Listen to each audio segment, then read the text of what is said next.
તાલુકા સંકલન મીટિંગમાં જે મનરેગા સહિત જેટલા પણ ભ્રષ્ટાચારો થયા છે એના એમણે પ્રશ્નો ઉઠાવ્યા, સવાલ કર્યા, તો ભાજપના કેટલાક કાર્યકર્તાઓ અને નેતાઓ જે ખરેખર સંકલનની મીટિંગમાં અપેક્ષિત પણ નથી એવા લોકોએ એમની ઉપર હાથાપાઈ કરી.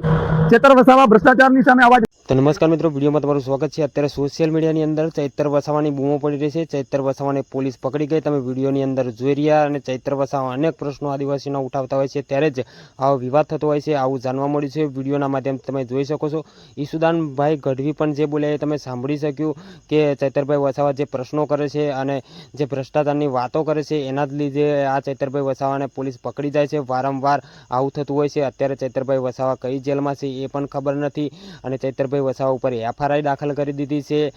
તો આ પૂરો વિવાદ શું છે એ તમને બીજા આવનાર વિડીયોની અંદર હું તમને બતાવવાનો છું. તો અત્યારે તમે મારી ચેનલ પર નવા છો તો સબસ્ક્રાઈબ કરી નાખજો અને વિડીયો શેર કરી દેજો. હવે અત્યાર પછી તમને બધા જ વિડીયો ચૈતર વસાવાના અમારી ચેનલના માધ્યમથી તમને જાણવા જોવા મળી જશે. તો આ વિડીયો માટે તમે ચૈતરભાઈ વસાવા માટે, આદિવાસી સમાજ માટે શું કહેવા માગો છો? મળું છું આ બીજા વિડીયો સાથે. જય હિન્દ, જય ભારત.